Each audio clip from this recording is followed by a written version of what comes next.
Hey gang, it's Paul with Studpack. Welcome back to the channel. Check it out guys, we got some new merch. We finally got some beanies. Why are we releasing beanies in January? It's already cold in most of the country. Well, it finally got cold here in the south. 40 degrees, that's pretty cold to us. So I needed something to keep my big ears warm. These things are really nice, super comfortable. And this logo right here, that's embroidered on there. It's not a sewn on patch, so it's gonna last forever. You can get them at studpack.com. Check out our website. We also have some long sleeve tees and some hoodies. They're also super comfortable as well. Place your order now and Jordan and I'll get those out to you as soon as we can. Now, as you can see, we're back here at our main project and we are ready to hang drywall. Now, drywall is a big step, but there's a lot to do before you hang drywall. So let's come over to this wall in our kitchen and I'm gonna show you everything we got going on. And then I'm gonna walk you over here and then we're gonna start hanging some drywall. So our previous video was on blocking and a lot of you mentioned just write the height of your blocking on the blocking and take a picture of it instead of holding up a tape measure. That's exactly what I did. That was a super tip and I appreciate that. So we've got all our blocking for our lower cabinet, our upper cabinet. Now on this wall in the kitchen, the range goes right in the middle. So I've marked the center line and then 15 inches over from the center to the left is blocking for my hood and 16 inches over on the right is blocking for my hood. Here's our gas line. It is actually loose in the wall. That's what our inspectors want. That way in case a stray nail or a screw hits the side of it, this thing has a chance to bounce out of the way. Speaking of nails and screws, you'll also see I put nail plates over all my cables. It's not required everywhere per code, but in the kitchen, I just kind of go nuts because I don't want any issues in the future. So while we're talking about electrical, let me walk you through the electrical in here real quick, what we did, and I'm gonna also walk you through the plumbing. Now this 3-gang box was a 2-gang box, but I needed a third switch for my under cabinet lights. So I've got a switch leg over here for the breakfast area light. I've got a switch leg thrown up in the attic. That'll be for our future LED cans. And then I've got a switch leg feeding a junction box in the attic. And then from that junction box, I've got 4 cables. Each one's a 14-2 coming down to my upper cabinet locations, and that'll be for my under cabinet lighting. The reason I kind of do it that way, instead of running a 14-2 to this location, and then over to that location, and over to that location. In these under cabinet lights, there's very little room to make a junction. So it's much easier for me to do it this way, then I just have 1 cable to make up in that tiny little junction box instead of 2. Now we've got our dedicated circuit for our microwave here, and then off of that, we picked up this receptacle, 120 volt receptacle, behind our gas range, and that's for the igniter. And then off of that, we have a whip in the attic for our hood.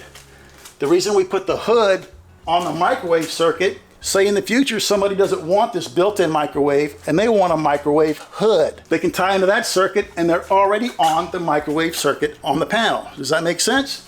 We don't have to run a separate circuit for the hood. I've already pointed out our gas line here, 3/4 inch gas line for our range. And this is a countertop receptacle, ground fault protected. Off the line side, we'll feed this one. So that concludes that wall. I think we're done. Let's hop over here. Our plumbers ran PEX. They tied into the existing copper, put in an ice maker valve there, 15 amp dedicated circuit for the refrigerator, 20 amp circuit for our ground fault, another receptacle here, another receptacle here, and a whip for my peninsula. We'll have plugs on the end of that. Here's my under cabinet lighting. I'll have a switch here for the disposal, and we have 2 circuits here, 1 for the dishwasher, 1 for the disposal. Now let's check out our plumbing right here. Originally the hot was coming out right here and the cold was coming out right here.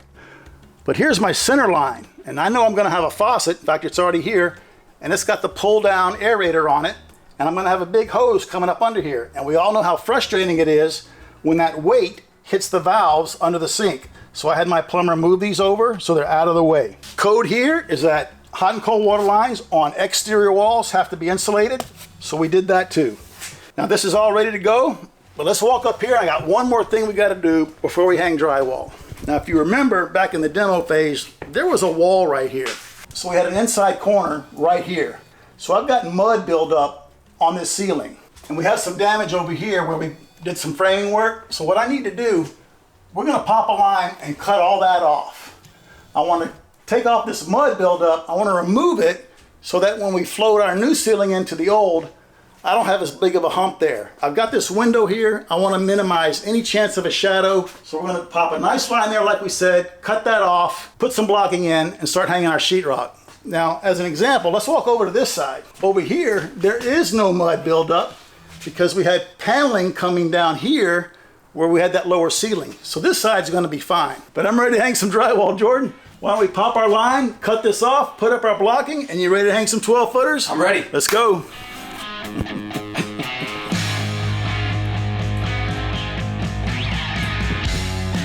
Hey bud, you know what? I'm at 11'9" where I want to make my cut. Let's just go to 12 foot, and then we can just hang a whole sheet. Easy. Yeah. Saves us a step. step. Mark, 12 1/4. That gives me an 1/8 of an inch play on either end, and then we don't have to cut those. It'll save a step. Awesome. A little step, but it'll be worth it. All right, 12 1/4.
All right, we got our piece of blocking up here for our new sheet, and I gotta say, I like that little Sawzall tool a lot better than the buzzsaw, right, for cutting that? Right. It's certainly a lot less noise, right? I can't stand the sound of that buzzsaw. That's done, and so now we won't have that hump here. We'll have less of a hump, but I'm gonna float this thing out a lot. Now right here, we also have a mud buildup on this wall, but I'm not gonna worry about that because the new refrigerator is actually gonna be right here with cabinets above it.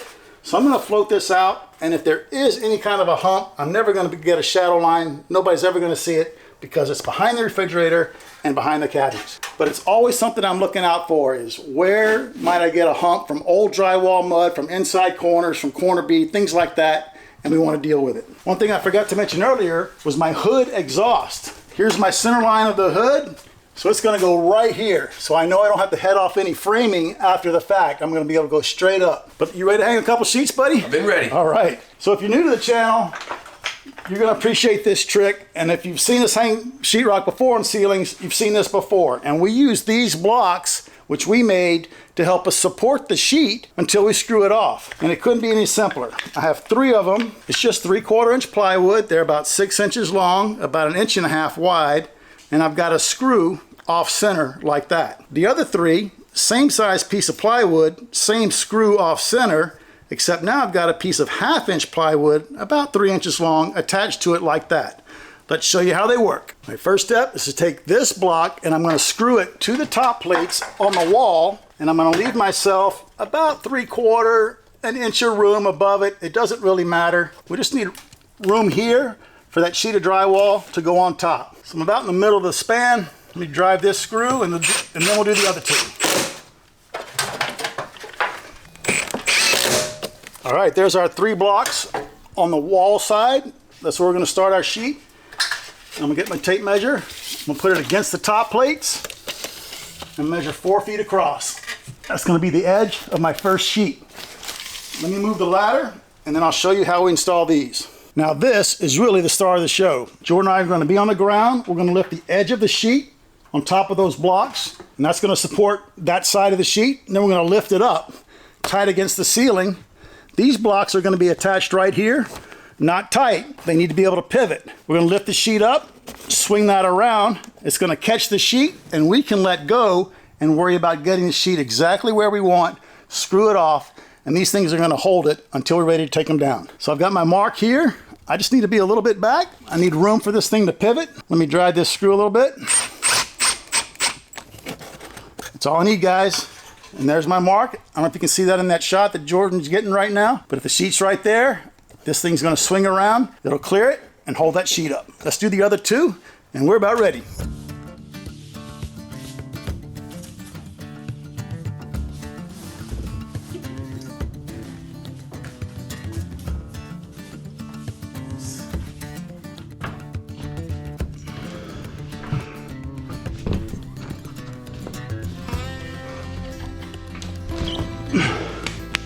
Nice. That took 10 seconds. Yeah. Alrighty guys, that took Jordan and I like 10 seconds to lift that 12-footer and put it into place. Since it's resting on the blocks, we were able to adjust it this way, get it exactly where we want it, push it all the way against the top plates on this outside wall, and it's ready to be fastened. One thing we didn't talk about was marking where your joists are sitting on top of your top plates. So we did that. See this little point right here with our Sharpie? We did that. We're not pros. The pros seem to have this spidey sense joist location thing going on. They can get their gun and they go, and they're right in a joist. They know right where it is. We're not pros, so we need a little help to figure out where to put that first screw. Then we're gonna put one here, and we're just gonna connect the dots and screw it off. So let's grab the screw gun and get it done.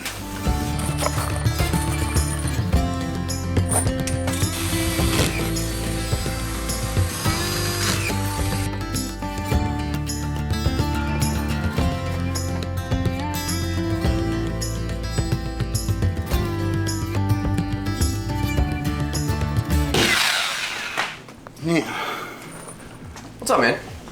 I feel like I'm so slow with this. I used to have drywall guys out in Southern California, and they didn't use collated screws. It was loose, just like I'm using, but they were as fast as a machine gun. I mean, it was like, beep, beep. I don't know how they loaded that so fast. I'm just so slow, and every time I hang this stuff, I think of those guys and how much of a pro they were, right, with that gun. Yeah, well, you do this every, like, couple of months. Once every couple of months, they're doing it every day. They're driving thousands of screws a day. Right. It's second nature to them. They're probably not even thinking about it. Yeah, and they have those spidey senses like you were talking about earlier, and you definitely don't. I missed 3. Give me a break. All right, but that's one sheet up. So that's how we hang a sheet when we have a wall adjacent to it. Now we're going to use the same blocks and show you how we hang a sheet in the middle of the ceiling. Let's take these down and we'll get it done. All right, this is almost the same process. We're going to take this block, the same one that we attached to our top plates, but now we're going to put it right there with just a little stick out. You don't want a lot of stick out like that. You'll never get the sheet in there. Just a little bit, and yeah, you are going to put a screw hole right there, but don't worry about it. When you tape and mud it, it's going to cover it. So we're going to put 3 on this side, put these 3, that pivot on the other side of the sheet. Same process. Let's get going.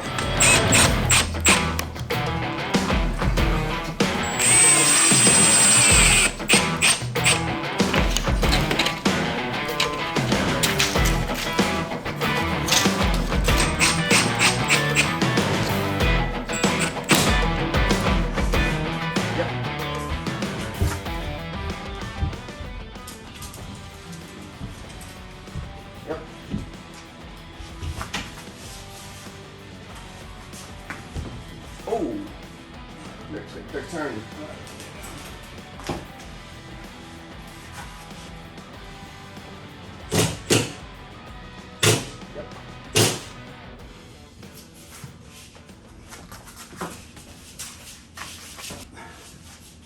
This step helps. Well, this one's not 10 seconds. No.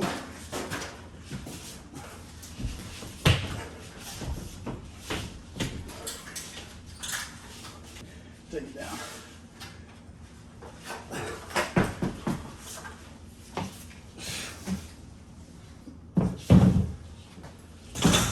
Remember all that trouble? Well, what the heck, man? I don't remember having all that trouble before. We must have done something different. What happened to 10 seconds? Like I said, we don't do it all every day. Let's put a little spacer in there. Or we can, I got an idea. Let's do this.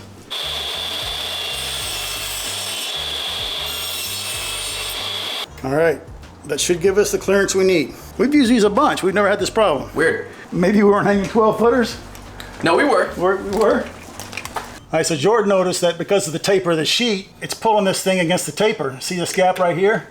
So I don't know, must be having a mental lapse. Maybe we did it like that before, and then it won't pull up like that. I think that's how we did it, actually. It had to be. Yep. All right. Way better. Now we got a gap. Yep. All right, back on track.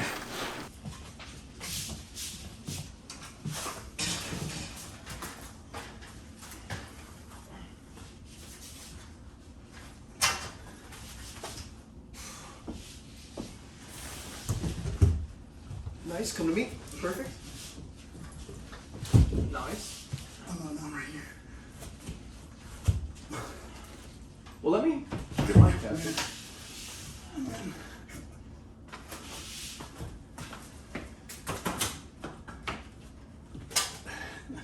That's better.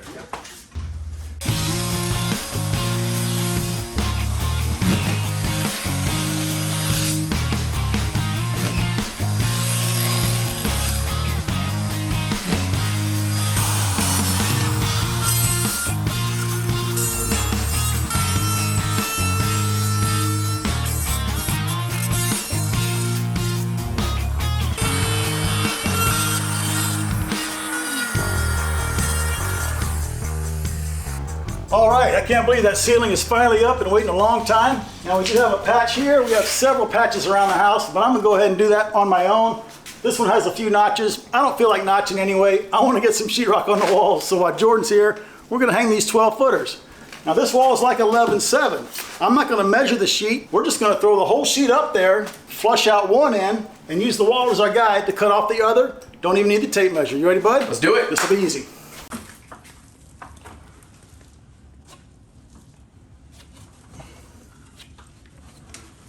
So I think the seam is about on these plates, so I'm not gonna have to be able to put a screw there. So I'm just gonna come above, and then I'll stop probably about here. That's all you can do. And then we'll route that and finish it off. For sure. Ready? Yep.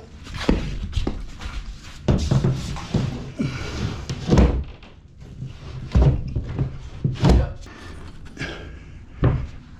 Looks good. Oop. You're all right. You good? Yep, perfect.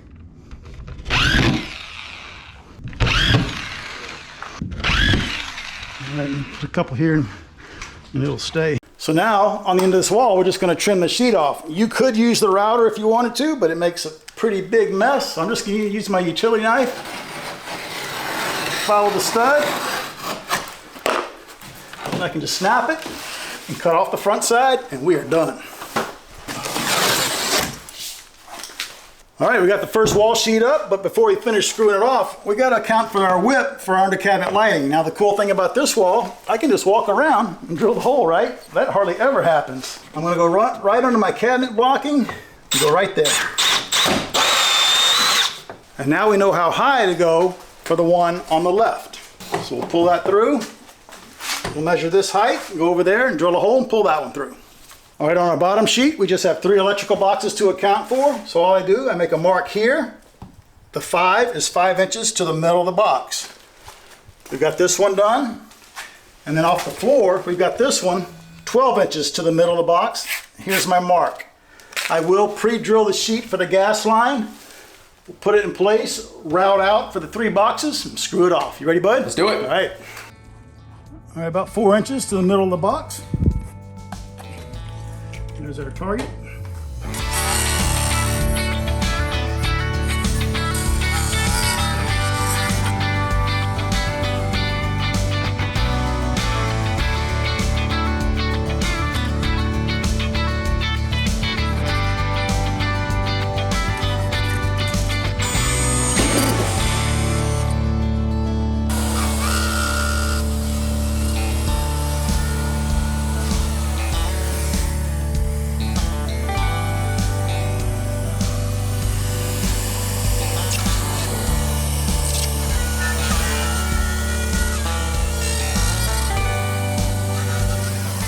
I feel a little redeemed after that first one.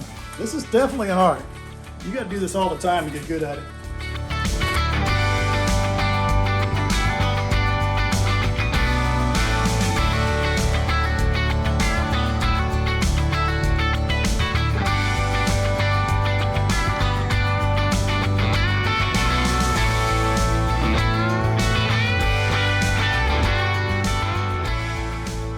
All right, guys, we showed you a few tricks already. We got one more to show you. We showed you the blocks on how to hang the lid. Pretty quick and easy, right? You like that one? Then we showed you how to put up a sheet on a wall where you got an outside corner. Just put up a full sheet, let it run long, run a knife along the back, no measuring involved. But what happens when you get to a door or a window? Well, there are a lot of ways you can accommodate that too. You can transfer this measurement to your sheet, do all your cutting, and then put the sheet up. You can put the whole sheet up and then get a router and follow around here. We're actually gonna combine 2 methods and show you our little trick number 3. All right, come over here to this window. I want my cut here to be about 11.5. Come over to my sheet, and we're gonna score the back of it at 11.5 inches. Just like that. All right, I went long. I know I'm wider than I need to be, but it's okay. So now we're gonna hang that whole sheet up on the wall, and we're gonna show you how this works. All right, got that 8-footer up, pretty easy. Now, see, the window jamb is still in place. So I'm gonna use the window jamb on the right side of the window to guide my router. I can catch it right here. I'm gonna go straight up to the top of the window.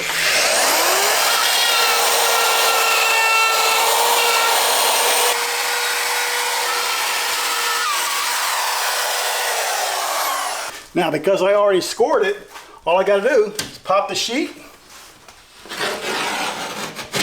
cut it off, and we're done. Pretty quick, huh? Alrighty gang, we got that sheet up pretty quick. Now you'll notice we just put a few screws in it and then we head to the next sheet.